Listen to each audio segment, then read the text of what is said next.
Hey everyone, we're back with another week of Find Your Film.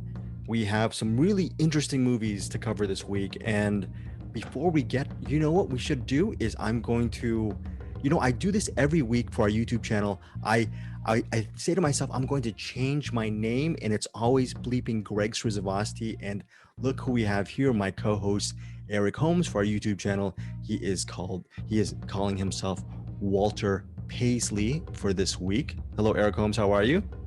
It's actually the name's Walter, but I'm doing very well. Thank you for asking, Greg. How are you doing? I'm doing great. Here's the thing: a big running, not a running joke, but a running truth as part of our podcast is Eric Holmes really has a tendency to correct me, and that's very, very good. I think that adds a lot of flavor. No. Greg, what are you Greg, saying? that's wrong. I correct sorry. you. I see. Okay. Yeah, I also wanted to correct you in this saying that I never correct you. Okay. I have been corrected thrice already, and we're not even. But not by me, because I never correct you. But go on. Okay, I am now an emotional mess. We are with Vicious Bruce, aka Bruce Perky, our other co-host. Our betters, Bruce Perky, Vicious Bruce. I'm gonna tell you, this last week for you, has it been a great week for movie watching? Because I think you've been on our Cinematics Facebook group. You've been really, really high on a lot of movies. You sound like me for a weird way. Yeah, in a second. You sound yes. Yeah. Yeah, I've had a really good week of watching movies. It's been fun. Like 2 movies I've shared with my son. It's been so good. So, You've been like the hype man on our Cinematics Facebook group. You're telling people to see this movie and you really love it. And you're usually cynical and usually you do takedowns. What happened? Don't worry. I'll be back next week. I'm sure there's some hipster bullshit I can make fun of next week. So, I know that'll be very good. Our 3 main movies that we're covering this week is, first of all, Fear Street 1666, Fear Street Part 3, 1666. I don't even know if they call it Part 3, but we all know it's the third Fear Street, it's 1666. This podcast, just for evergreen purposes, is coming out on Friday because Netflix actually wants people who actually review 1666 not to spoil it for anybody. So they're actually making all the reviewers release it day and date. Eric Holmes, do you think that's a good idea? So people like us don't spoil 1660 thing. Yes. Yeah. And I would also say for our show, we should tread very carefully because there's some parts in there that surprised me that I think would be best if we just didn't talk about it. Okay. I think in general, Eric Holmes, because you correct me so much, you should just tread carefully, just down the road. Very, very, I'm right, Bruce, or are you on Eric's side? What do you say? Do you think he could tread it wherever he wants to? I think he can say whatever he wants as long as we just don't talk about the aliens in Part 3 of fuck, damn it. I shouldn't have mentioned the alien invasion. Okay, I'm sorry, guys. You weren't supposed to talk about that. You weren't supposed to talk about the fact that Freddy Krueger shows up. Oh, damn it. No. What about Robert Shaw getting eaten by the shark? Is that? Stop it. Oh, no. Okay, I'm going to stop. So that's 1666, Fear Street, 3rd Street. Hopefully, third installment, final installment of the Fear Street trilogy. Hopefully, all 3 of us love it. We're also covering a Nicolas Cage film called P.I.G. Pig. Bruce Perky, last week Eric Holmes was telling me about poker, having a poker face and how to tell what kind of hand you have, and he actually read me the right way last week. You have a tell this week. Can you tell our listeners regarding Pig? How many times did you see Pig? Twice. I watched Pig twice. Okay, Eric, you're a smart man. If Bruce Perky has seen a movie twice, does that mean he really loves it? That means he hates it a lot, and he wanted to make sure that he got everything. He wanted to take notes on all the things that bugged him, so he could make sure that he gets them all out. Eric Holmes was I'm pretty sure I'm way off on that, by the way. Eric Holmes was a great poker player last week, and suddenly he became Ed Norton from Rounder suddenly on this week. But I'm assuming Bruce Perky really loves P.I.G. Pig, and we're going to get to that as well. And then last but not least, Bruce and I, we covered this movie called How It Ends. It's a movie. Eric, this movie was made in Los Angeles. It was made during the time of the pandemic a year ago. Okay, I guess in many ways we're still in the midst of it. We're post-pandemic right now, but I don't want to rain down this movie parade with variants and stuff. I'm not going to do that. We're going to be a happy pod.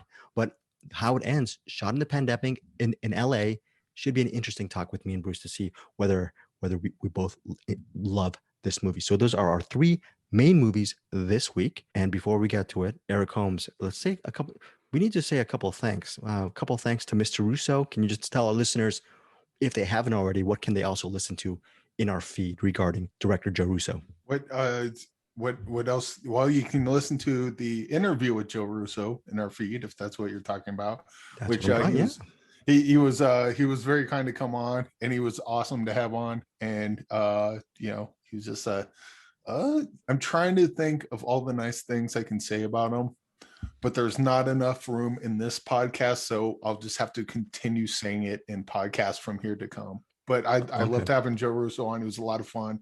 He was very open, which was also great. And it's exactly what you want out of a guest that shows up on your show, to be as involved as he is. And yeah, I can't thank him enough. Well, Eric, you and I hogged a lot of that interview with Joe Russo, but you know what? It's not the quantity of questions you ask; it's the quality. Bruce Purkey comes in with a right cross and an uppercut, body blow, interesting punch, not a nice punch, creative punch to Joe Russo. He asked a really interesting question about a possible, the darkness of the Op-Air Nightmare, which I thought was pretty cool. Bruce, you had some plot alternatives and everything like that. Did you find that movie, even as a TV movie, sort of interesting with all the flourishes it had? I went crazy for that movie. Oh yeah, it was really interesting, and I think that I didn't want to ask him too much about it because I'm sure he has to kind of tread the line too. But I really was interested in like what is kind of required and what is not required when you're making a Lifetime movie. And I wonder how much he had to kind of stay within certain constrictions. And I felt like there was a little bit going on there, but he was really cool either way. I mean, it was a lot of fun. And he had a Halloween 3 Season of the Witch shirt. So, I mean, how can you possibly go wrong? And Bruce definitely immediately sniffed that shirt out. He really enjoyed it. He complimented Joe Russo on the shirt. Speaking of really interesting conversations, Bruce, can you tell our listeners what can they expect in the future? We're going to get to Spartacus in a second, but also your talk regarding Billy Jack. That's coming up soon, right? Well, I think that's Eric's baby, so I think he should be able to promote it a little bit more than me, but it was a lot of fun. I'll let Eric say what that was all about. Well, for any of the listeners who watch a little movie called Groupers, you may have noticed one of the best characters in that movie was Hank, played by one Travis Stanberry. And he came through town, it was a month or two ago, and I brought him to Entertain Mart. And, we talk about all that, but he chose, instead of giving him the card, instead of giving him a gift card, I was just like, well, let's just go to Entertain Mart, and then I'll buy you a movie. And then, when you watch it, hit us back and we'll talk about it. And he chose Billy Jack, and that's what we did. And I will throw this out to any listeners. If you come through Colorado Springs, hit me up on either the Facebook or the Twitter saying, hey, Eric, would you like to take me to Entertain Mart? And I will say, yes, Twitter or Facebook follower, I will take you to Entertain Mart and pick out a movie. And then you too can come on the show and talk about your spoils. And I would say if you think that you have no interest in Billy Jack, you might want to listen to it because it was a lot of fun. Even if you don't think you like Billy Jack, I think you might have fun listening to it. So, okay. So you guys, was this the first time both of you have seen Billy Jack, or you guys have both seen Billy Jack quite a bit before? Kind of, I was kind of like familiar, but not too, like I seen bits and pieces, but I think this was the first time I saw it like front to back. Probably the first time I'd seen it since TV in the late 70s. So it's been a long time. Yeah. Okay. Spoiler alert. Should I watch it? Would I like it? I think you would appreciate it more than you would like it, if that makes sense. Okay. You'd probably be like, this movie's not like, and we talk about it, but the movie's heavily flawed. But I think there's a lot in it that you would kind of take away from it. It's like, oh, I didn't know they did that in movies back then. Okay, cool. So that is an upcoming Billy Jack episode, which will be part of our podcast feed. Also, Anderson Cowan, my co-host in Cinematics, is probably not my friend anymore because I've had this Spartacus and Lolita podcast that we recorded almost 2 weeks ago that I haven't even put up yet. So we're going to put up a Spartacus and Lolita, aka Stanley Kubrick Director Spotlight, in the next couple of days. So you're going to get a lot of good stuff on our podcast feed. But as everyone likes to say, or most people who actually live in the moment, let's stay in the moment and let's start with our featured movies this week. The first one is Fear Street Part 3, 1666. Again, it opens Friday, July 16th on Netflix. It is streaming. I'm going to read the plot synopsis of this. Is very quick. It's a teaser. Witness the epic conclusion of a 300-year nightmare. Fear Street Part 3, 1666, the final chapter of Netflix's epic summer movie event, premieres Friday. That's really all I really want to say. And maybe one more little sentence. This is actually part of Netflix's synopsis because we don't want to spoil certain things. The origins of Sarah Fier's curse are finally revealed as history comes full circle on a night that changes the lives of Shadysiders forever. Now, that's fair enough.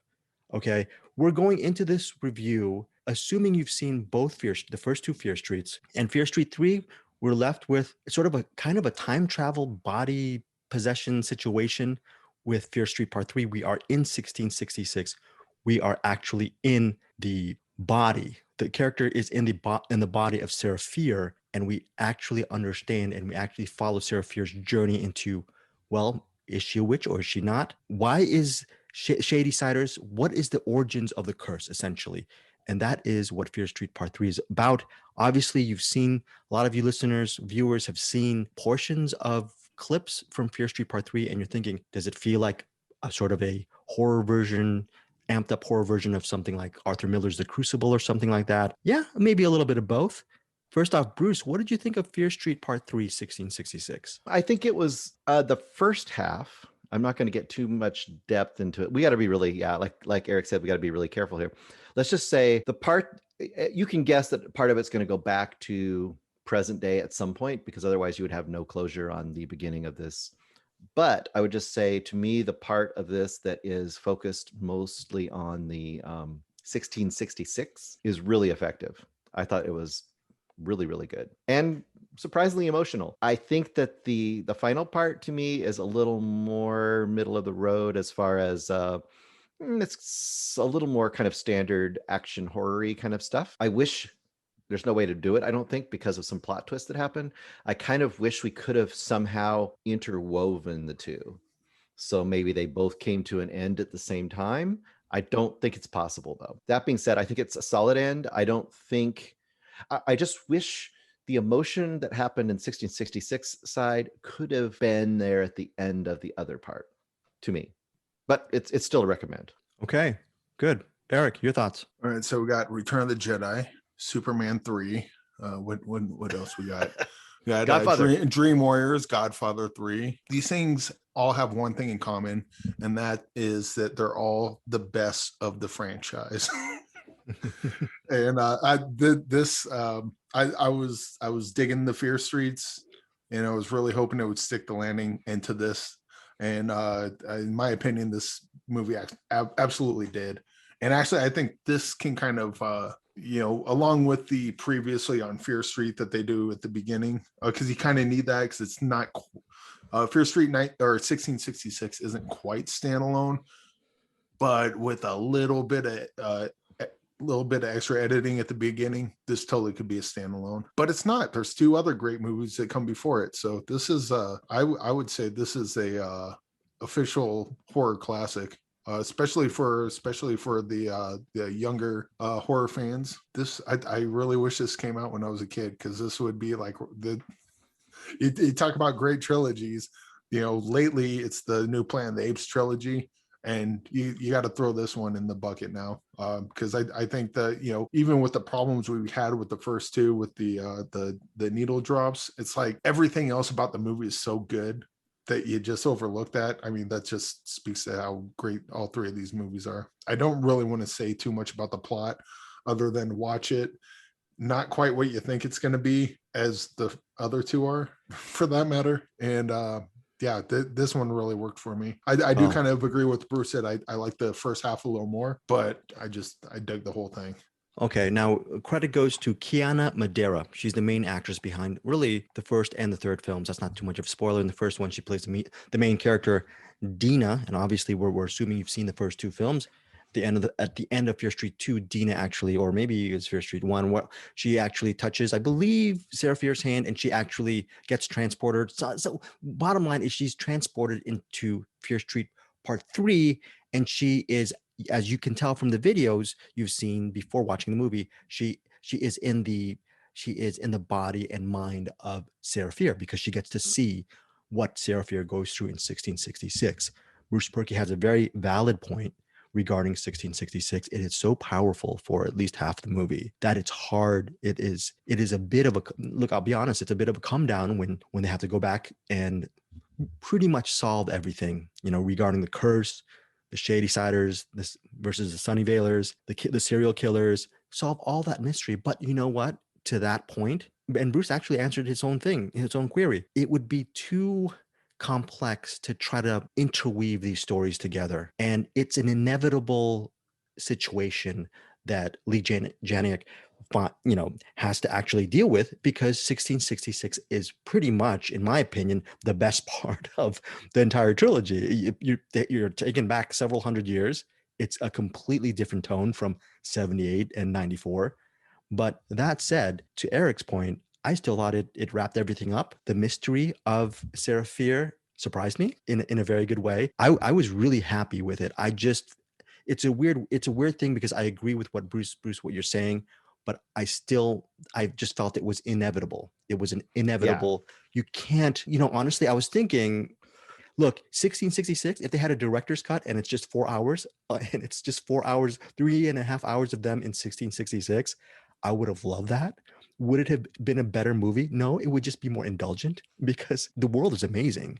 But still, I don't see, Bruce, I don't see how you can get around that, and it still works. The only way you could do it is to not have, there's a twist, which we're going to just kind of say is a twist. There's a twist about a certain character in this third one that you'd have to reveal earlier. That's the only way you could get around that. But even then, it would kind of mess it up. And yeah. The only thing I wanted to bring up, I wanted to highlight even further that, is it Kiana or Kiara? Kiana Madeira. Yeah. Kiana, she was really good in the first episode. She didn't have a whole lot in the second one. She is excellent in this episode. I mean, this is like star turn material. She is so good, and she has to hold a ton of the weight of this this final episode. I also would say that the killings and the stuff that happens are much more horrifying in a true way, I think, in this one as well. I think there's always some elements that were like, whoa, that was more than I thought I was going to get. And kind of to Eric's point, I would say this is great for kids. Like we're saying, this is what, young adult kind of level probably, but it has guts. And so many young adults ones want to be like bloodless, and they don't want to have guts. And this has like guts in storytelling. It has guts in actually, there's actual consequences, there's actual violence, and there's actual thematic heaviness here underneath the light, fun that you're having. There's a lot of heavy stuff going on here, which I really appreciate. Eric Holmes calls this trilogy a classic. Bruce, would you agree with that? Does it hover towards it being classic, or how do you feel about this? Yeah, I think it does. I mean, for a trilogy of movies that are all coming out at the same time, I mean, especially if you're looking at young adult, like what else are you going to compare to? Twilight? This is better than Twilight. Hunger Games? Be consistently better than Hunger Games. I mean, I'm thinking of recent trilogies for kind of that age group, and then to be a horror one on top of that. I can't think of a horror one in even compared to something like Die Hard. Like, everyone loves the first Die Hard, and the second, like, it just gets worse as I don't know, say another trilogy that everyone, like Halloween. Well, that's a bad example. The Godfather. Oh wait, so bad example. But I mean, there's certain trilogies that people like. Oh yeah, I love that trilogy, and they cite the first one. Oh, what about the second one? Well, that one sucks. Well, a third one, that one kind of sucks too. But like, you don't get many horror trilogies that progressively get better, or at worst stay equally the same as they go through. Right, and everyone's going to have favorites out of this trilogy, but I would think anyone who likes any of these is going to think that they're all of equal to better. You know what I mean? There's none of them are like bad. You wouldn't look at any of these. If you like them, you were going to like all of them. You might like one a little bit better than the other, but that's kind of quibbling, I think. Also, it would be cool to actually see this ultimately as one movie, right? Mm-hmm. One big glop of what 6 hour movie or something like that, 5.5 hour movie. And it would work that way, because really there's a lot of, we have favorite moments within those 5.5 hours. But I agree, Eric. I feel that this is a classic, and it's hard to actually get to that level on a trilogy basis. So I don't think that's a spoiler, because the one thing that this movie has over even something like MCU movies is that people that are dead stay dead. Like at the Oh, here, stakes, you're right. the Yeah. stakes remain, but they go back to the people who have died in the previous movies. And there's one scene in particular that got an emotional wrench out of me again, because it got an emotional wrench out of me when it happened. In the previews, you see they bring people back, but they're not they didn't bring them back to life. They're I mean, they're like you said, they're ancestors maybe, or yeah. It's a weird mirror sort of thing, but Mhm. but the the stakes are there, the stakes remain. And I think that's bad things happen and it's sad, but then the characters find a way to press on, which is you don't see that in movies. Usually you want to find a way to oh, they died but they didn't really die, or oh, we'll use magic to bring them back, or any number of things that you can do. And they put their foot down pretty hard on this one. It's like, no, once someone's gone, they're gone. And because this is a horror movie, and that's what happens. And yeah, I can't say enough good things about this. I'm totally glad I saw it, and I can't wait to watch it again.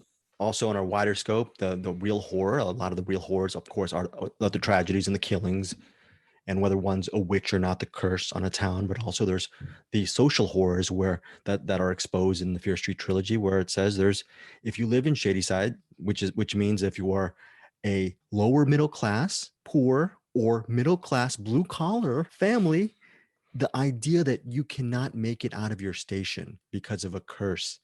And over in quote unquote Sunnyvale, where people are in their mansions and everyone's happy and entitled, and they don't have to worry about their finances, there's this really cool social schism that is felt throughout the series, where on a surface level you're torn apart by the kills and the curse, but also on the flip side, you're realizing that it's really a story about something that's what Bruce, like endemic. It's just like centuries upon centuries. There's going to be a ruling class, and there's going to be a class who might pay with their own blood just to get the wheels moving. Right. And it's got this big message stuff, but I think why it works is because it always goes down to the emotional core of characters that you're attached to.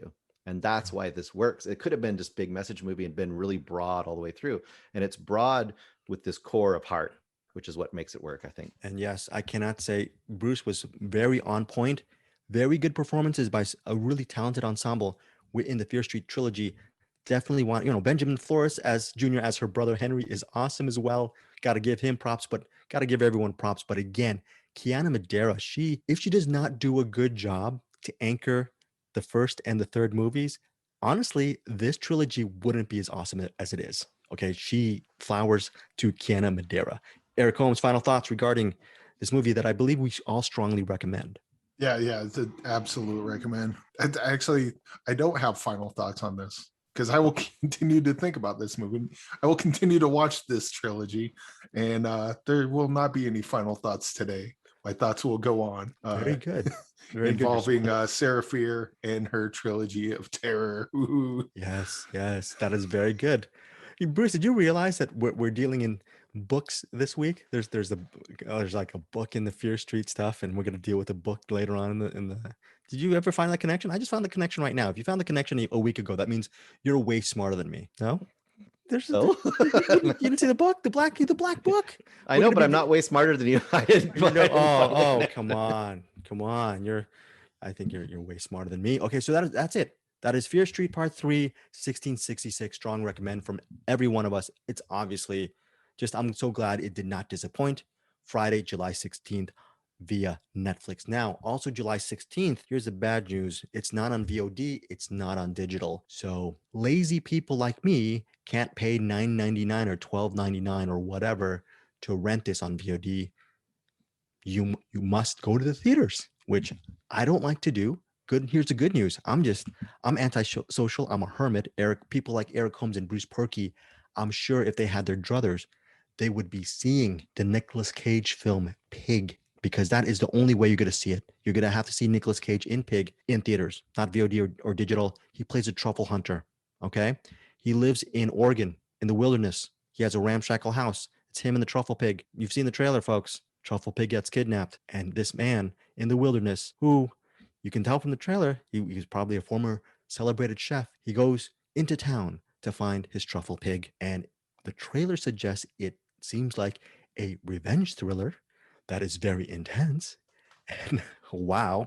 And if it's a Nicolas Cage film, you're thinking, ooh, kind of like, who knows, might be sort of a Death Wish kind of situation with him going. And he looks very menacing or very quiet. And who knows, I mean, he might put a hatchet to some people because the people who kidnapped the truffle pig could be one of those movies. Maybe not. I don't know how much we want to give away. Eric Holmes, how much do we want to give away regarding the Nicolas Cage film Pig? I'm going to let you be the judge and jury behind that. I did not watch the trailer before watching the movie. All I knew about it was the poster of Nicolas Cage. It said Pig on it. I'm like, yep, that's a movie I want to watch.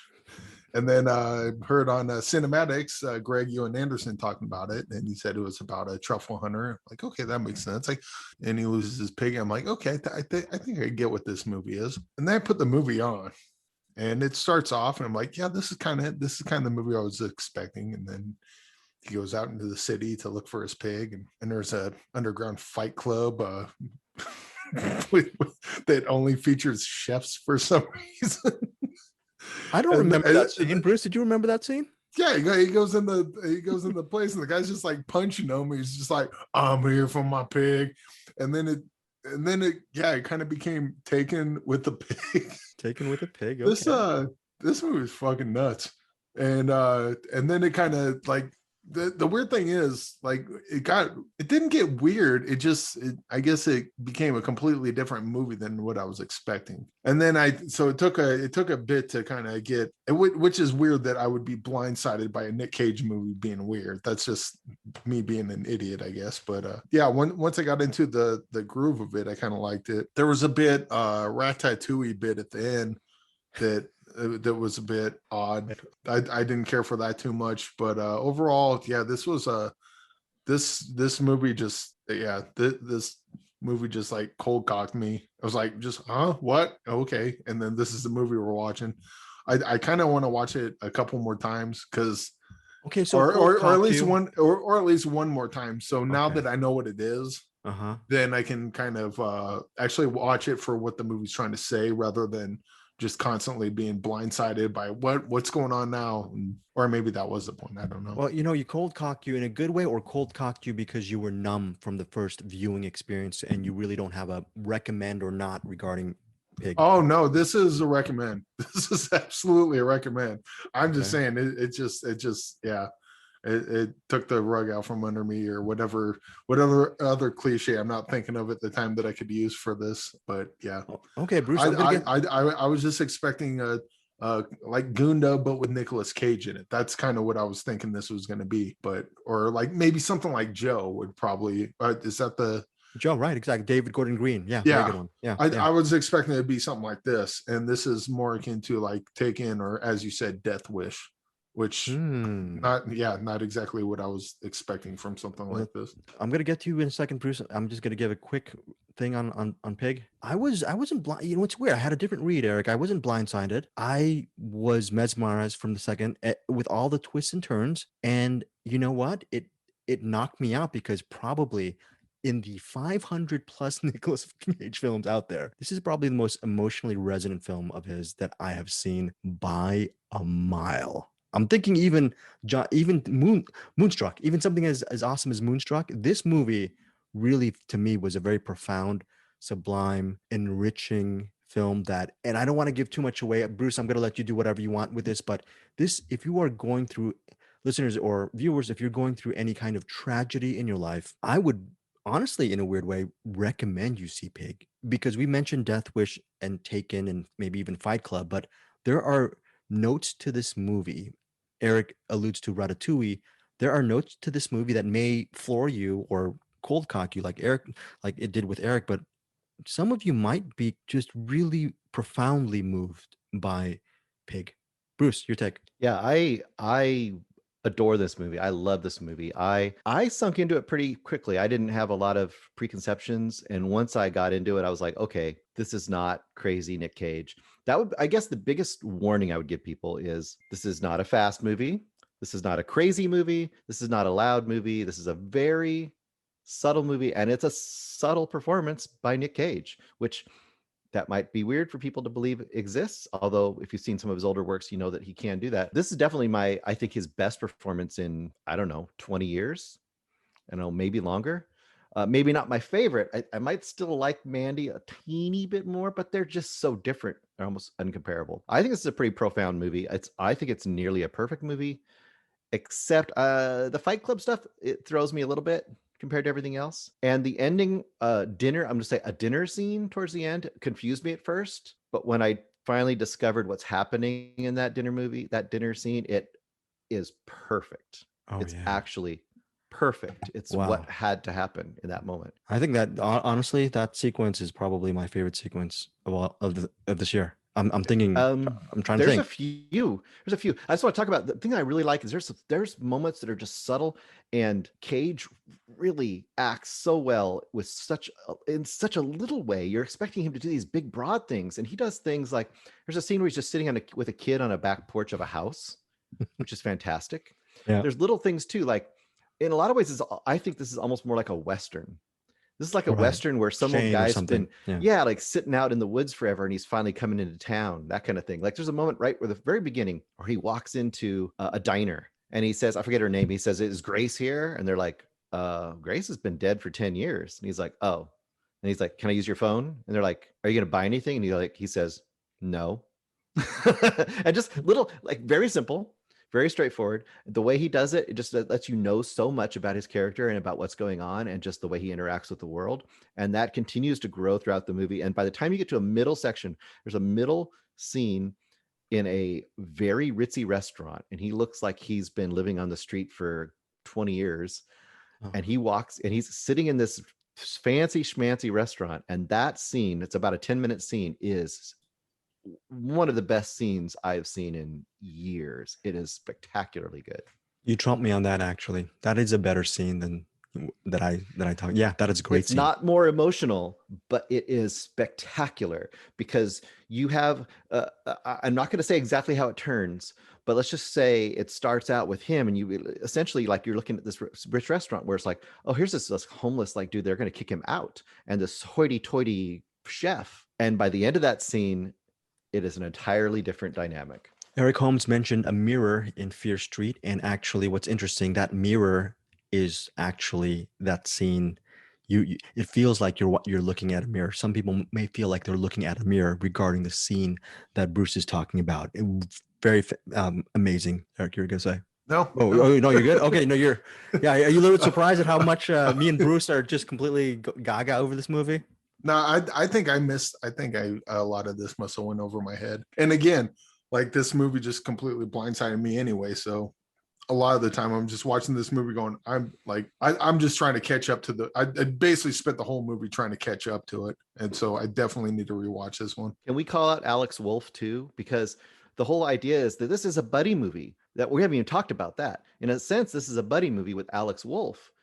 And Alex Wolff, well, his whole character goes on he has an arc as well, but he's Alex also Wolff is Bruce. Alex Wolff plays Amir. Amir is if Nicholas is Rob in the movie, the truffle hunter, Amir is the pretty rich, well-to-do businessman who actually buys the truffles from Rob to get a little bit of clout in the area. So he's actually a mover and a shaker, and he actually depends on Rob and especially that truffle pig for a great big deal of his business. The movie also stars Adam Arkin as Darius. Darius plays the father, the controlling and rich and very powerful father of Amir. So, Bruce, I'm sorry. I'm going to say. No, that's all I was going to say is that he does a great job in this movie. And I think his addition as a foil and as also kind of a sounding board for a lot of the stuff that Nicolas Cage is doing really gives a lot of the spice. I'm gonna be corny, but I mean, it really adds a lot to this movie. There's a lot of things that would be lost if he didn't have that interaction. Because if it was just Nick Cage as a solo act, which he has some scenes where he is kind of a solo act, but just as a solo act going through this world, it would be much starker and much colder, and you wouldn't get that richness of his character, I don't think, coming out. I mean, it's in the best way. Pig is so awesome. I just forgot about Nicolas Cage. I just felt like I was watching an amazing film. Amir, he starts off at one place in the movie, and he ends up in a certain way, and you're floored because as a supporting character in many movies, even if they're great, they're usually used to support the main character, not go on their own journey. And you get to see Amir's own journey as well within Pig. It's a very, I don't know, Bruce, did you find this to be in a way cathartic in a sense because of what Rob, played by Nicolas Cage, goes through? Yes, I think so. We could talk more about it, but if we would have to get into spoilers, but yeah, I think it's absolutely cathartic.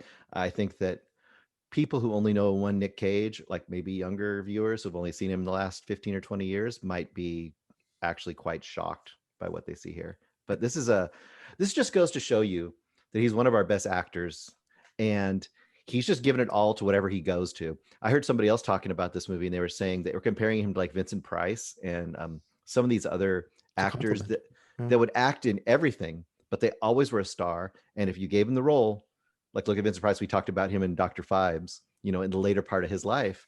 Every so often they get a role where they can just like lose themselves in it, and you remember why we love him besides his craziness. He is a gem. He's beautiful. He deserves more of this on top of the other crazy stuff. Okay, so that is Pig, directed and co-written by Michael Sarnowski, and it's also co-written by Vanessa Block. Again, stars Nicolas Cage, Alex Wolff, and Adam Arkin. And yeah, high recommendation for me. One of my favorites this year. Bruce, obviously one of your favorites this year. And solid recommend for you, right, Eric? This is a recommend, but for completely different reasons than you guys think. I got a particular set of skills. Look for my truffle hunter Pig, and I hope you have them. Otherwise, I might break your neck. It'll be so interesting. It'll be so interesting if you get a chance to actually watch Pig again. I wonder if because Bruce saw it. Bruce, did you get something different other than that sequence we talked about? Did you get a different kind of feeling the second time you saw it? It definitely hit me different because I already knew where it was going. So I was able to kind of sit in that mode all the way through. Whereas I think your expectation definitely changes as it progresses. So the first watch is definitely, I think, going to affect more like what you're talking about with Eric. Yep. This is a weird thing. This is the funny thing about movies. I thought out of all of us, I thought the one who was going to really go crazy for this movie is Eric Holmes. And it ended up being both you and I just going bat, for this movie. So, and that said, do you guys think that there might be some people who might just be thrown off by the whole tone of the movie? Because okay. Well, what again, I didn't watch the trailer. So did the trailer kind of show that it goes outside of the forest area where he hunts for truffles? Yeah, it shows. It looks like sort of a subtle noir where he's going into town. Okay, then I would say if people see the trailer, then they probably. I having not seen it, but I mean, I would guess that they'd be a little more primed for it if that's fair. Yeah, just it's something that surprised you, which is interesting. I mean, it's cool to have movies that surprise people. Yeah, and hey, I'm not at all mad about it. So sometimes when you're watching a movie and you think it's going to go one way, and then it just takes a turn, you're like, "Whoa, wait, all right, we're awake now. What's going on?" I'm awake right now. You know what happened? You know what happened right now? I'm not going to edit this. I'm looking at how it ends. Bruce, I'm not doing my job. You know when it opens? It opens in select theaters July 20th. When is July 20th? Is that next week? Next week. It's next week. Listeners, hey, you know what? Here's the big twist in Fear Street. No twist on Fear Street. No, when I'm not going to talk about the twist in Pig. Here's the twist. Well, maybe it's not a twist. It's just part of the way the world works. We weren't supposed to review this till next week. No, Eric. No, not just that. Greg's an idiot. Greg. No, you're not. No, you're not. Wow, how it ends. We're not going to review it this week because I'm sorry, listeners. If you're not looking at our listeners who are on our podcasts, please go to our YouTube. Bruce Porky is throwing dagger eyes at me, and he wants me to be he wants me to be the Asian Jared Leto in Fight Club right now. He wants to do, and he wants a Tyler Durden me all over the place because I made him watch how it ends this week when he could have been watching. You know what? He could have been and he's stabbing me with a pen. He could have been watching so many other movies. We're gonna get to how it ends next week. That means wow, yeah, July 20th. I just googled it. You know what? Eric, why don't you? You know what? You should be on top of me. I'm there. I mean, that's You an should be on innuendo. top of Greg. You should be on top of my irresponsibility. That's Greg, I would love to be on top of you. Thank you so much. Thank you so much. Well, July 20th. That gives Eric Holmes. That gives you. Look, here's a teaser. Bruce Sparky, I'm gonna let you be the judge. Do we make Eric Holmes see how it ends for next week, or do we? Yes. Yeah. Watch it. Okay. Very good. Here, I'm gonna sell it without saying what it's like. Okay, I'm gonna oversell it. Imagine Miracle Mile. I'm sold. Written by a young Woody Allen, but not as creepy. You had me, then you lost me with the Woody Allen. Well, just stay with the Miracle Mile stuff. We apologize. Even if Woody Allen was not a pedophile, I just don't. I'm gonna have to have Greg sell me on the Woody Allen thing sometime. How we got to pull him into the world of Giallo. Like I know, Greg, you like the Woody Allens, and he just never worked for me. But well, maybe you could kind of pull me into that world a bit and make me see what I'm missing.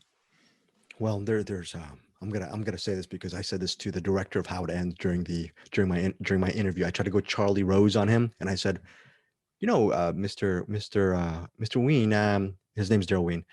He's a co-director of How It Ends. He goes, well, your movie mentions Bob Dylan in How It Ends, and if I recall, there's a song called My Back Pages from Bob Dylan where he sings, I was so much older then, I'm younger than that now.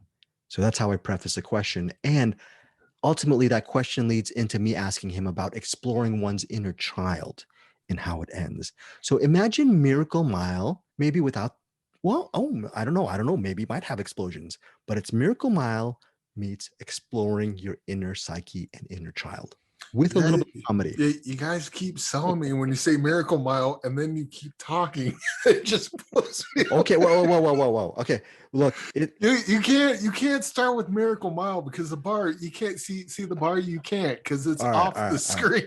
Okay, so Bruce, anything you say after Miracle Mile will automatically be worse than how you started this. Okay, well, look, just watch How It Ends next week. Here's a spoiler. It's like Miracle Mile, and the main leads in this movie are, wait for it, Mayor Winningham and Anthony Edwards. You excited about that? Who's Mayor Winningham?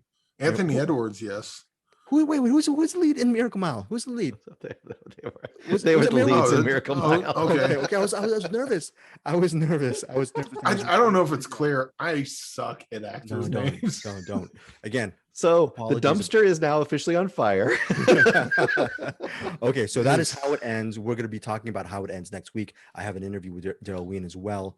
Quick question. Since we're already off the rails, I got to know, have we ever gotten off the rails quite this much, even to the point where we can't review a movie this week?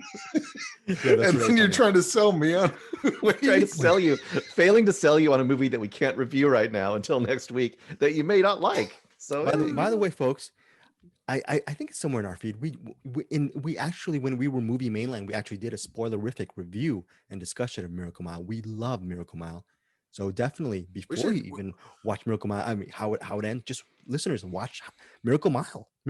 Yes, Eric. I was thinking, since we're already off the rails and fuck it, but we should if we can, we should pull some of those old Movie Mainline things and maybe put like clips or whatever somewhere. Yeah. That'd be fun. That'd be a fun thing to do. I gotta redig up some of that Miracle Mile stuff that we did. That was really cool. Yeah. Now, you know what's gonna put us back on track? You know what's gonna happen? Miracle Mile. Let's talk about Miracle Mile. No, we gotta go right back on track. We gotta go with the steady Eddie of the group, Bruce Perky. Bruce Perky. He's in town. He's right now.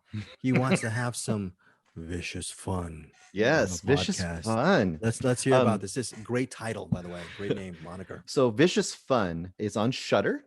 It's from, I think it's like 2020, but it's this year. You know how that works. We all know how it works. Directed by Cody Callahan. Now, this had been on Shudder for a week or two, and I kept kind of seeing the poster. It didn't really say much to me. I didn't know what it was. I went and checked it out. So the basic idea is this. You have this character named Joel, and this takes place in the 80s. So This would be a really good companion piece to Fear Street if you want to kind of stay in that 80s mode. It doesn't have all the needle drops, but they do kind of a synthy Carpenter-y sort of, score. So it kind of gets you in that mood. And this is equally fun, but I would say maybe more in the vein of like a Fright Night kind of a thing, in that you have this doofusy character named Joel, played by Evan Marsh, and he's a writer for a Fangoria-like magazine. And he's the loser, right? He pines for his roommate. She comes home after a date with some other guy, and he's just like, has no game. He goes to, and the boyfriend is like a Camaro or whatever, and he drives off, and he's got the popped collar, the usual 80s kind of stereotype asshole blonde rich guy that gets the women. And he's like so upset that he follows the guy because he's gonna try to figure out, like, how can I get the game this guy's got. Goes to the bar, gets drunk because he's so sad, falls asleep in the bathroom of the bar, wakes up, the bar's been locked down for the night because it's closed, only to discover that there's sort of a support group / club going on there. There's a circle of chairs. He joins it, pretending like he's supposed to be there because they don't know who he is. Like, apparently they don't all know each other. They've all meeting for the first time. Come to discover they're all serial killers of different types. That's a great premise. It's very good. And so the fun begins. Great supporting cast. Each killer is a different type of killer. Like, one's the Jason type, camp killer. Another guy's like a more of a meticulous, nerdy type. You've got a great character actors too. You've got David Koechner in here as one of them. You've got Julian Richings. And if you don't know the name Julian Richings, he is the father, the older guy in Anything for Jackson.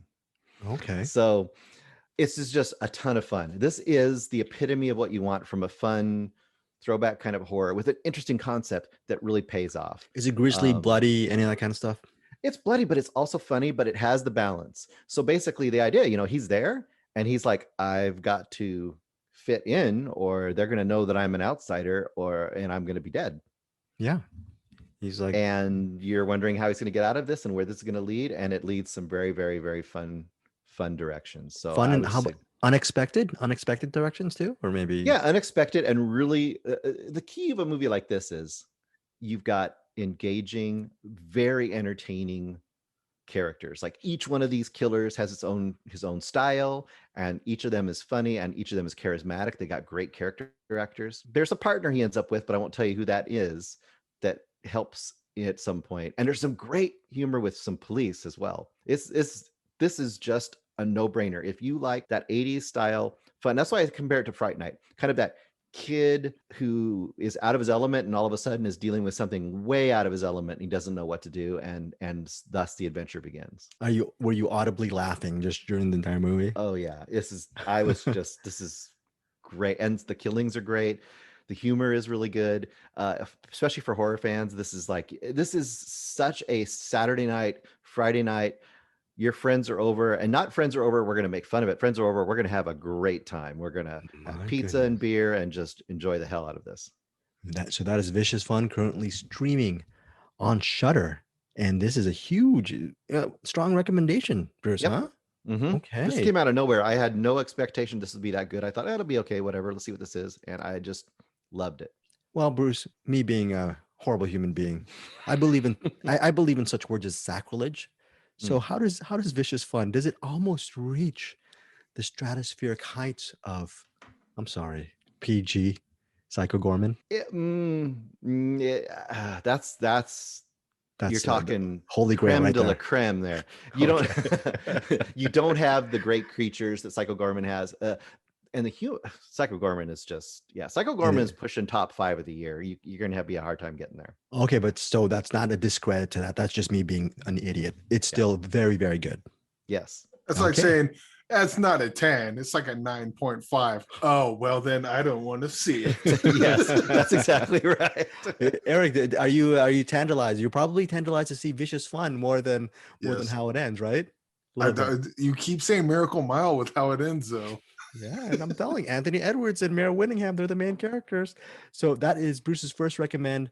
And you know what? We have a couple more recommend this week because you know how it ends actually begins on July 20th, not July 13th, like I mistook it for. Eric, what is your first recommendation for this app? Well, I'll let you pick. I got two. I got a newer one and I got an older one. So Well, I know we all know, listeners know how much you I don't know, I don't know how to even say this. They know your feelings regarding the MCU. So yes. let's and maybe comic books in general. I'm sure there are comic book films that you love. Let's start with something that you really enjoyed as far as Yeah. So yeah, it's been no secret, and I don't hate comic book movies. They just said, especially lately, they've all just kind of been the same, and like everyone flips out over them. And I'm like, yeah, that was fine. Watch the Zack Snyder's Justice League. Yeah, that was pretty. Well, it was so much better than the Well, wait, did you say it's pretty fine. good? Did you just? Oh, okay. I absolutely hated Endgame. Hate Endgame with a passion. Okay. Hate Winter Soldier with a passion. I don't know what people see in those movies, but like Infinity War was good. The Spider-Mans are good. Okay. But I actually seen a superhero movie I actually love, and it's called Shazam. Look, that looks like a kiddie movie to me. Or am I wrong on this? It kind of is. It's basically a superhero version of Big. This movie really works for me, and I suppose I can say this because the movie's been out for a while, and this is I'm not turning anyone onto this movie. I'm sure it's almost pointless of me talking about it, as I'm sure everyone listening to this is like, yeah, Eric, we've already been there and back 12 times. But there was a scene where Billy Batson finds his mom. And the whole time he's like, my mom lost me and she wasn't able to find me. And that's why I'm where I am right now. And then he finally finds out where his mom is. And his mom, like, he goes to like even hug his mom. He finds out pretty quickly that his mom was like, yeah, that was no accident. I saw that you were with the cops and you were probably safe. So I just went the other way. I was like, oh, damn. And he's like, yeah, okay. Well, yeah, you weren't ready to be a mom then. I guess I understand. Well, I'm gonna leave now. And he goes to give her a hug, and then she backs away from him. I'm like, holy fucking crap. I cannot believe this movie is going. And the movie's fun, but it's moments like that they put into the movie that's like I'm not feeling emotion because the trailer said that I should feel something for something like that. This is a movie where the emotion is earned, the laughs are earned, and everything in this movie is earned. I think this is probably one of the best superhero movies in a long time, and it wasn't one I expected to love as much as I did. But yeah, I fucking adore Shazam. And is it one of those things where they just made a lot more risks when it came to telling the story, meaning this movie is a lot better than it should have been regarding the climate of comic book films? I think where this movie does its best is that it's a movie. This isn't meant to set up the next movie. You know, it's got a couple of Easter eggs here and there, but it doesn't lean so heavy on them. Like oh, Shazam, your name's Martha. Wait, Martha?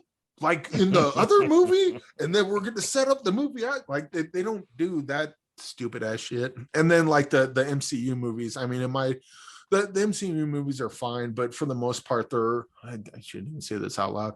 It feels that the only reason the MCU movies exist is to set up the next MCU movie. Mm. And the only reason that movie exists is to set up the MCU movie after that. And the only reason that one exists is to so there's no stories in any of these. They're just basically 2.5 hour commercials for the next movie that's going to come out. And so it's pretty, at least for me, it's pretty easy to just kind of ignore them. But yeah, it's Shazam stands alone, stands on its own. They do make reference to other DC movies, but I mean, if you're not familiar with most of those, which I'm not, it doesn't really matter. I mean, I'm familiar with Batman and Superman, but like I'm sure they make reference to some detail in the movie that just went right over my head, but I didn't care about that. I didn't care about Shazam 2. I didn't care about the bigger story of Justice League. I didn't care about the Batman or Superman or Wonder Woman movies that's coming out. I just care about Billy Batson and his relationship to him trying to find his mom and his relationship to his foster family and then him trying to come to terms with being the superhero. That's nothing new, but this is like one of those superhero origin stories. It's also fun. Like I really enjoyed watching him discover his powers. And yeah, this is I think more superhero movies could learn a thing or two from this, but I don't think that this is highly regarded, so maybe not. This movie was a big hit and is actually roundly loved, I believe. Okay. Yeah, so Shazam was a hit. It's good. Actually, it's a surprise hit, if I recall. I mean, they knew it was going to do well, but they didn't know it was going to do that well. It's good that this, you're actually making me want to see. Well, yeah. Well, because like I hear everyone talk about Winter Soldier and Endgame and Zack Snyder's Justice League and Wonder Woman. Like even Wonder Woman was pretty good. Not 84. That movie was garbage, and don't ever watch that. But like all these movies, all these comic book movies that people hold in such high esteem, they talk about them all the time, and Shazam's just not one that I hear people ever mention. And then after watching it, I'm like, why the fuck isn't this the only one people are mentioning? Interesting. But again, I clearly have my finger on the pulse of comic book movies, as you may know, having listened to this podcast up to this point. So take that for what it is. But I really, really enjoyed Shazam quite a bit. Well, if you haven't seen Shazam, take Eric Holmes's advice and go check it out. I believe it might be streaming on HBO Max, if I recall. But now it is. Okay, Eric Holmes is talking about Shazam being a standalone film. Sometimes standalone has to actually not stand alone, and eventually maybe that sequel will happen. So speaking of sequels, if you really love Shazam, Shazam Fury of the Gods hits theaters June 2nd, 2023. It's going to be a while before you see Shazam in theaters. I fully expect to be roundly disappointed by the sequel. Oh, no. You will probably love it. Hopefully it'll be in the same spirit as the original. Now, Bruce, you have another recommendation, and you have this weird thing the last week. You're just watching movies twice. Is it just a thing? You're just watching movies over and over again? Are you like the girl from Censor? You're just going over the tapes, the VHS tapes? Yes, exactly right. Okay. My oldest son has really started getting interested in movies lately. He wants me to suggest movies to him. In fact, that movie Come True that I talked about a couple weeks ago, he loved. So I watched a movie this week that I thought might be up his alley, and I went and watched it again with him. Since I had a rental and it was 48 hours, whatever they give you for the rental, I thought, let's watch it again. This movie is called Meander. Just came out. I think it just came out this week, I'm pretty sure. Directed by Mathieu Toury. It's a French director, I do believe. This has some French language and some English language, but honestly, it doesn't matter because there's hardly any speaking in the movie. You could watch this movie and not know English or French, and you could still probably understand what's going on. The main character is Lisa, played by Gaia Weiss, and she is spectacular in this movie. She is in 100% of the scenes. She's probably in every scene in this movie, and she has to hold it down, and she's spectacular. So this basically starts out with her laying in the middle of a road on a dark country road in the night, and a car is coming towards her and stops, and she gets out, and the guy says, "I'll give you a ride." And she goes, "Okay." She gets in the car. They're driving along. He's asking her questions. They're having a little chit chat back and forth. And then on the radio comes an announcement that basically describes him and talks about someone looks like him that they're looking for because he's killed some women. And within seconds, he slams her head into the dashboard and it fades to black. She wakes up in this very strange, like illuminated, metallic, tiny room. And there's no way out of the room. And she's wearing this outfit, looks almost like a scuba suit or something. And on one of her wrists, she has this big illuminated bracelet. And it has a timer on it, like a 15-minute timer. And then a little round door opens in one wall of this room. And she has nowhere to go, so she crawls in, and it's a very, very tight tube. And she starts crawling down the tube. And the door behind her closes. And as she progresses, things change in that tube of various levels of danger and claustrophobia. This will be highly triggering if you are claustrophobic at all. A lot of people are comparing this movie to Saw. I can see why they do, but I do not compare this to Saw. I compare this to Cube. This is much more similar to Cube. And some people have, as it goes on, and as you might guess, there are variations and things keep changing, and slowly but surely you start to discover what's going on, where she is, what's happening. It's almost exposition-less storytelling, which I really appreciate. Very, very high concept. Some people, as it reveals what's going on, like it less because they want it to be more of one type of story and less of another. I liked it more. As this went on, I really, really ended up loving this movie. This is kind of I don't know how to describe it. I love it. It's wonderful. And she There are is some movies. spectacular. There are some reviews here on IMDb. I'm like 1, 2, Mhm. 3. And some people say it's ingenious, giving it a 10 out of 10. Do you see? I guess to your point, do you see the wide just reactions? Yeah, well, and I think high concept movies like this are just not for some people. Like you know what I mean? Like you pick your Cubes, pick your Saw, pick your what's the movie that had Ryan Reynolds where he's buried? Those kind of movies, if you're in for the concept, a lot of times you're at least open for it. But some people are like, this is boring. Nothing happens. It's all one person in this weird situation. I don't care about this. So I can understand that. For me, I love this kind of movie. And I loved where it went. And I thought it was inventive throughout. And there's a couple sequences where an alteration occurs that blew me away, where I was like, oh, wow, that is so cool. And my kid liked it too. He was really thoroughly entertained by it. So, okay, so that is Meander. It's spelled 2 ways. I guess if you're in the States, Meanders and like wander, Meander, or you could spell it Meander, Meander, Meandre. So whatever way, there's going to be different ways to discuss it. It's one of your tops of the year, right? One of your top films. I really like this. I mean, maybe we'll also stay there by the end of the year. It may or may not, but it's so stylish, so cool, and just so inventive. I loved this movie. So real quick, just so I'm clear on the premise, they're in a tube and then something happens to them and then a door opens, they crawl into another tube, it closes behind them. Well, that basically Cube with the tube. They should have called it Cube. Kind of. It's always altering. So it may be, and I'm not going to tell you all the things that happen, obviously, but you might be, she has a timer. So by the end of the timer, and it doesn't tell her what's going to happen. She has to figure out what I'm supposed to do by the end of this timer or what will happen by the end of that timer. And then that timer might reset. Yeah. You're really selling me on this. It's pretty damn cool. And he didn't even have to say Miracle Mile. Okay, so it's like Miracle Mile in a tube. Miracle Mile in a tube.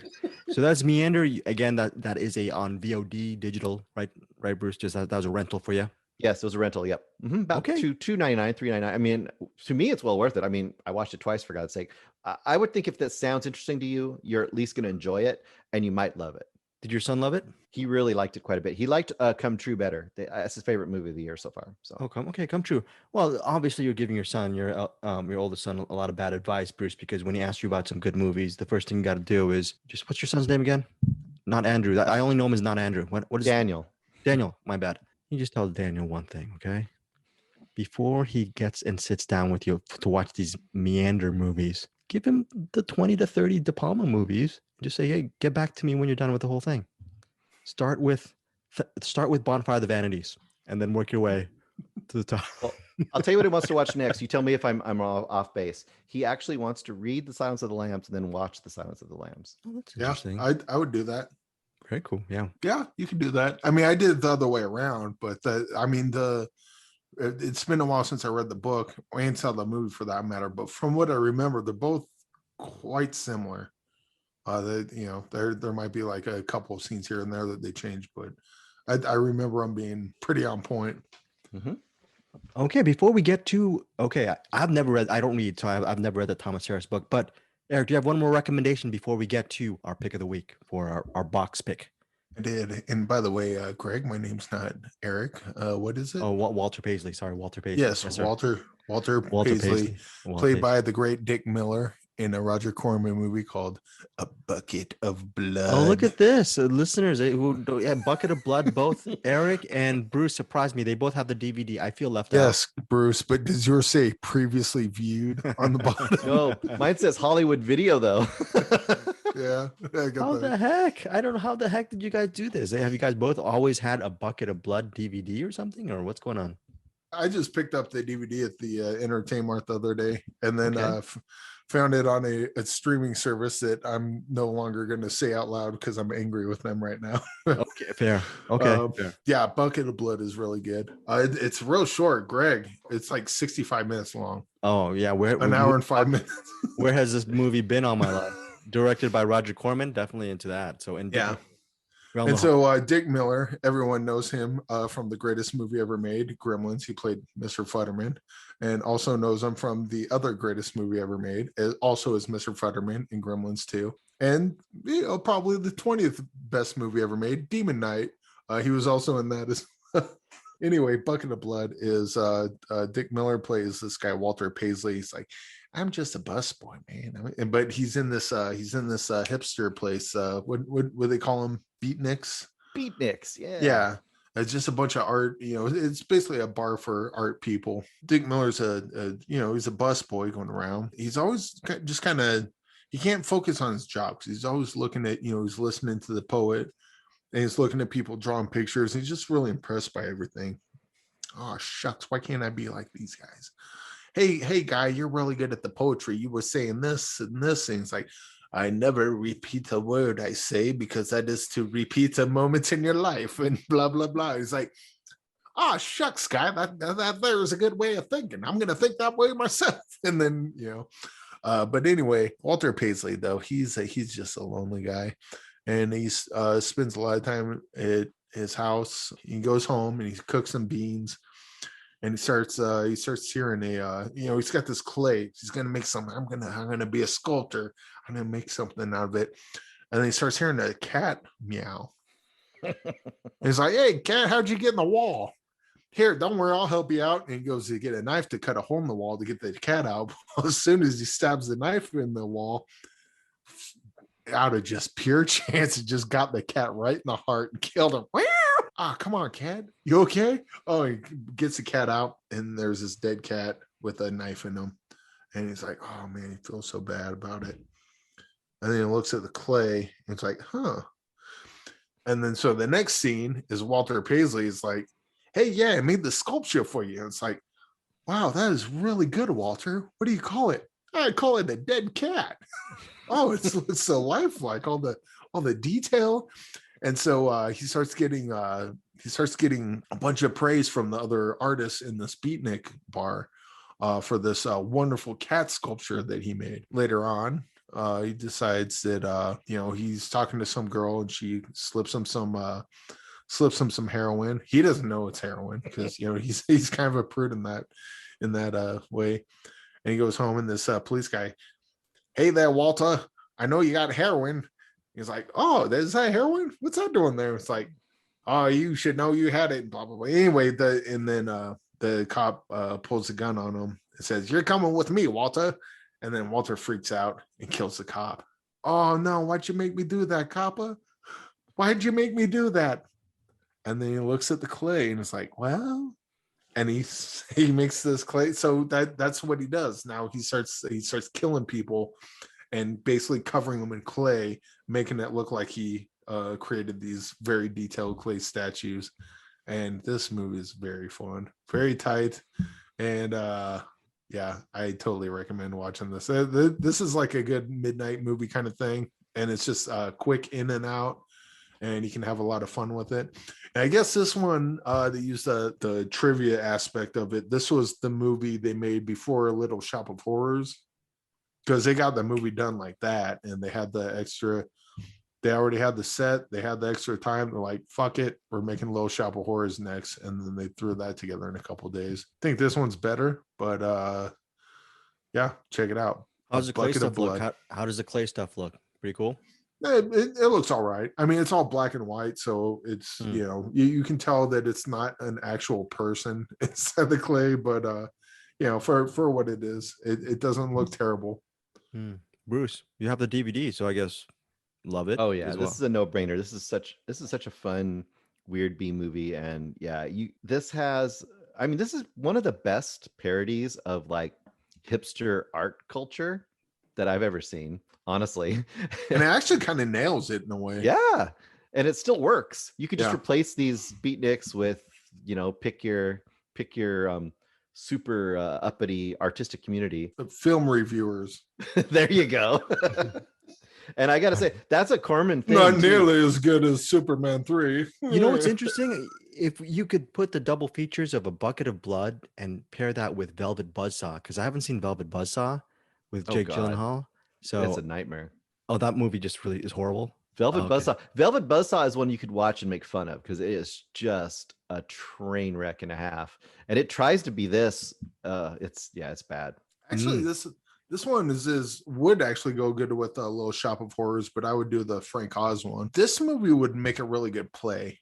You could adapt this into a play quite easily, and I think this would be a good like if you're I don't know if you're listening to this and you have like a theater nearby, like I'd really like to adapt a movie into a play.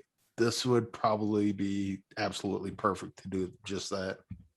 Okay, so that is A Bucket of Blood. As you can tell, it's available on DVD. I'm assuming it's available on streaming and rental and all that stuff. But yeah, guys, even if you're not a big Roger Corman fan, does this movie have sort of wide appeal just because it's just entertaining?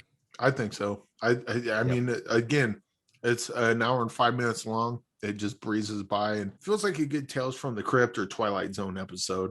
You know, it's kind of one of those things. It's a high concept and it just gets in, tells its story and gets out. And the ending, oh man, the ending's really good too. I won't get into that, but I think some people might see the ending as cheesy, but I think it works pretty good. I like the story of Walter Paisley, and I kind of like to see a story with him in Seymour in a giant plant. Well, Eric, they want to turn into a sculpture. Okay, cool. Eric, you know what else works pretty good? What's that? Pete Abeta's music. Eric. Yo, Pete, drop that beat. Who's in the box? Oh, what's in the box? You lie! No! What's in the fucking box? All right, we're back with Bruce Perky's What's in the Box. Thank you so much, Pete Abeta from Middle Class Film Class. What do you got for us, Bruce Perky, for our final film to cover this week? We have The Black Book, aka Reign of Terror, from 1949, directed by Anthony Mann. Sort of suggested to us by Joe Dante. He doesn't know it, but he did. And I know you ended up watching it too, right, Greg? Yeah, but what did Dante just ended up really enjoying it? He just told people to see it or something? Is that what he said when you guys? Well, we were watching we were watching him talk about the Howling, 40th anniversary or whatever it was. He was in his room, and one of the questions somebody asked on the live stream was, "Hey, what's one of those movies behind you?" Because he's like us, a pile of movies behind him. It's just an office full of movies, DVDs and stuff. And they said, "What's one that you just watched recently, or one that you would suggest from that pile?" And he mentioned this movie. So I was like, "Oh, he just told me to put it in the box. That's what I'm going to do," and that's what I did. And he was on there with who's he on there with? He was on there with the woman from E.T. What's her name? Dee Wallace Stone. Yes, Dee Wallace Stone, because that's one of her first movies is The Howling. So yeah, we watched that, and you probably will have a lot more insight into this because it's kind of more your. Oh, really? My goodness, are you giving me credit for something I shouldn't get credit for?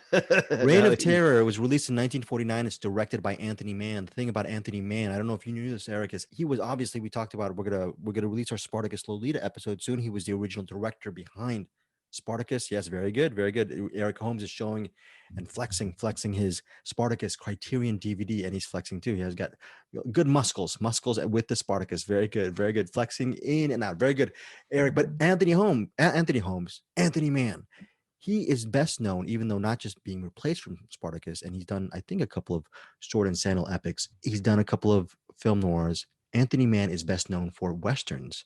And if you look at the works of, let's say, Clint Eastwood with dark Westerns like The Outlaw Josie Wales or Unforgiven, there's a dark element to it. But that dark element, in my opinion, started with the work of Anthony Mann. So Winchester 73, Bend of the River, The Naked Spur, a lot of his movies, Man of the West with Gary Cooper, has a lot of that dark undercurrents. The reason why I'm saying this is my intro to Anthony Mann has nothing to do with Reign of Terror, which is, I think it goes back to what Eric Holmes was saying regarding Pig. It totally cold cocked him and floored him, and he didn't know what to think. I had no idea what to think because this movie does not feel, from what little I knew of Anthony Mann and his Westerns, as an Anthony Mann film. So that's my preface regarding Reign of Terror, which centers on Robespierre. It's set in the French Revolution, a powerful figure in the French Revolution, is desperately looking for his black book.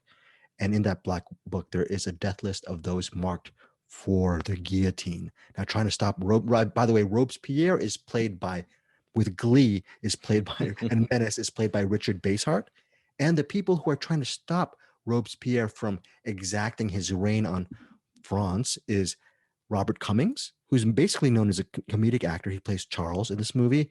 And his, I guess, former flame is Madeline, played by Arlene Dahl. Arlene Dahl was one of the screen sirens of the era. So that as a premise is basically them teaming up to try to take down Robespierre. The only problem is Robespierre has a huge amount of leverage because he's a great orator, he's very charismatic, and he has an iron fist when it comes to ruling France. So Bruce, it's your movie. You went into it.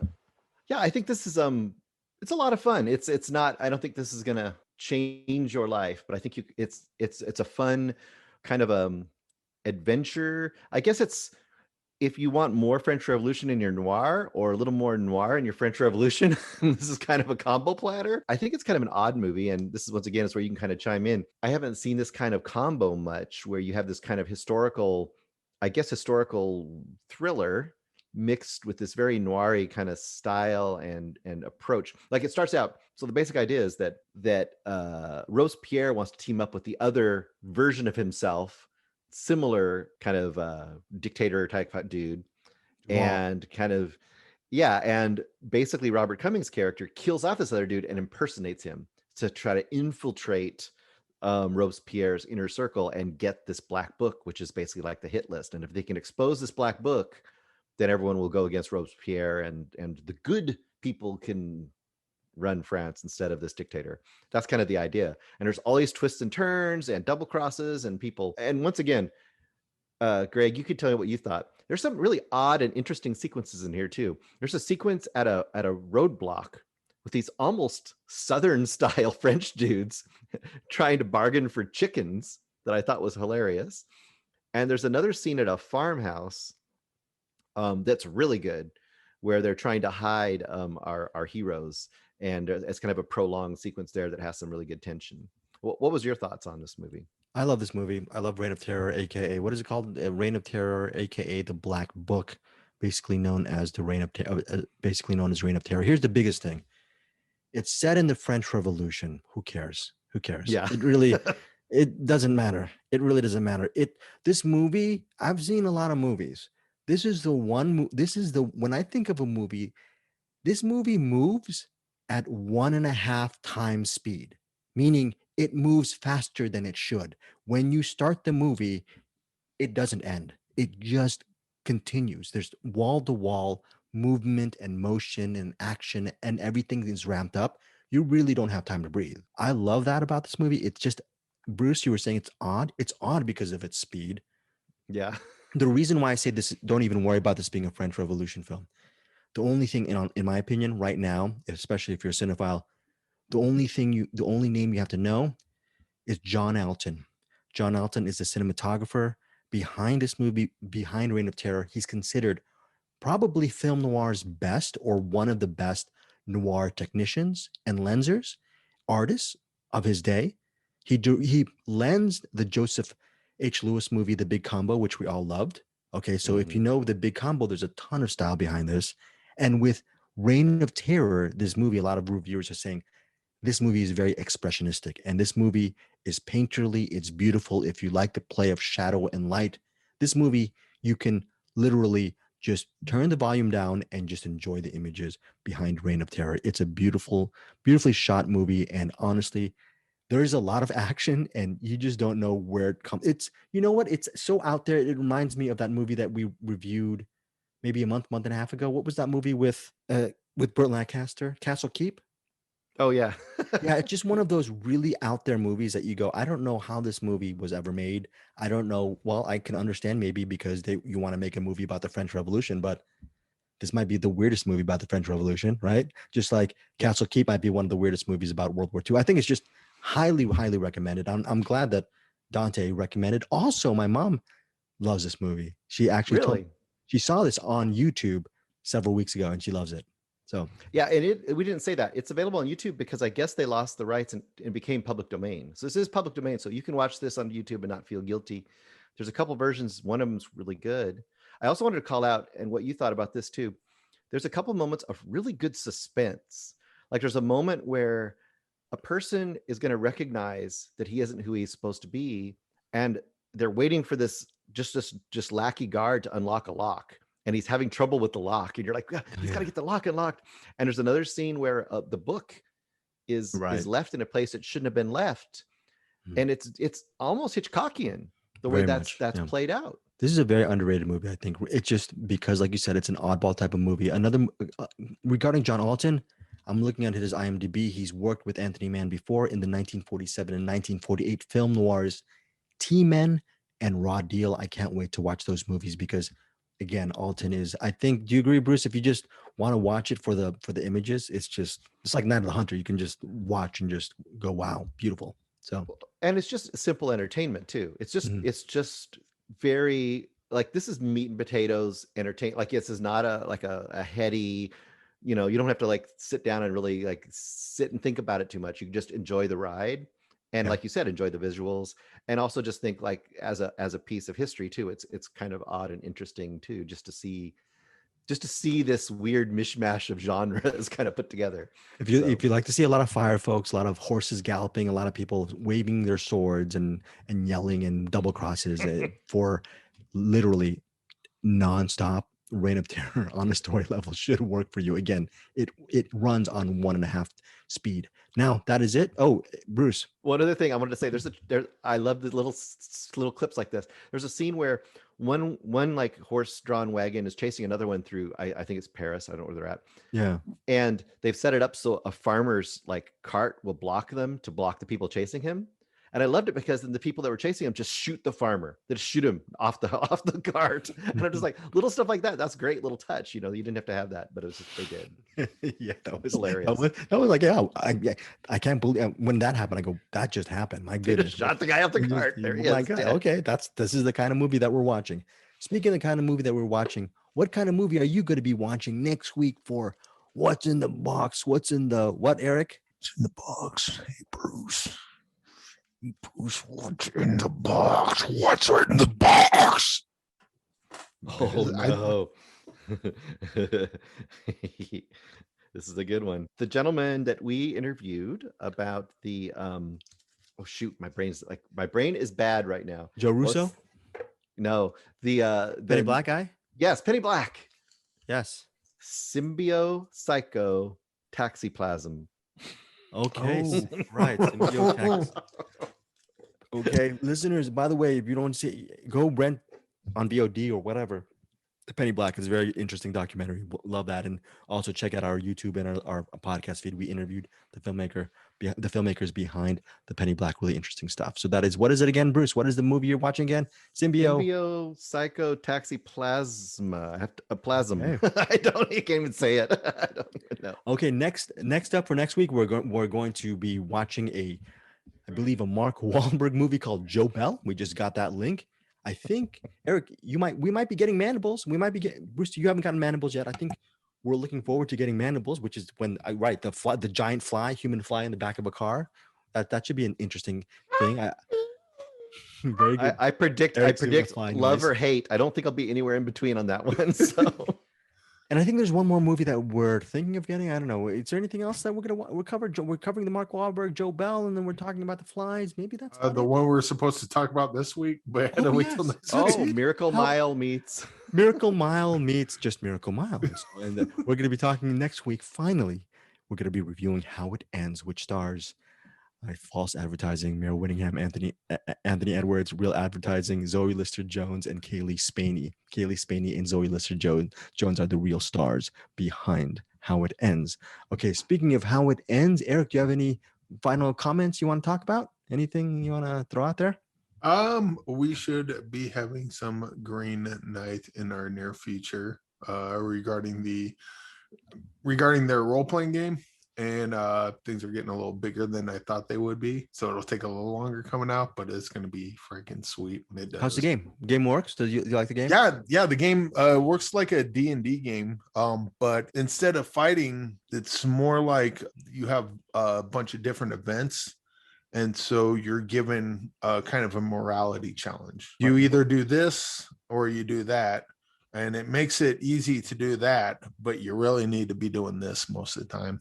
And it's fun. It's what do they call that? They call it words that aren't morality, choice, life choices, moral dilemma. Yeah, there you go.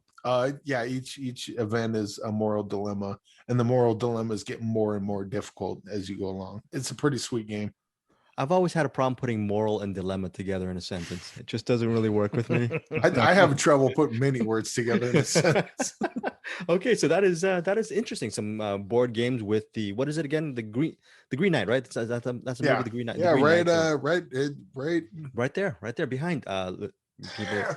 Oh, the Green this Knight guy right here. Okay, which actually you can go to a24.com, get a copy of it yourself. Very cool. And it's a very easy game to learn, and just pick it up and play it with your friends. I mean, it's one of those things you can set up like that and play almost immediately. That is the Green Knight. And then, by the way, the movie comes out later this month, I believe, the last weekend of July, as per usual. Bruce Berkey, final thoughts regarding before we're out of here. My final thought is that we're going to have so much great stuff coming out this week. You need to definitely listen to our upcoming talk about Billy Jack, and you need to listen to Mr. Anderson Cowan on some other platforms, but mostly with us talking about Spartacus and Lolita. All right, guys, that is cool. We will be very beautiful plug, Eric Holmes on Spartacus. Thank you guys so much for listening to Find Your Film. Always hit us up for movie recommendations. Definitely Bruce Berkey with What's in the Box. We will see you next week.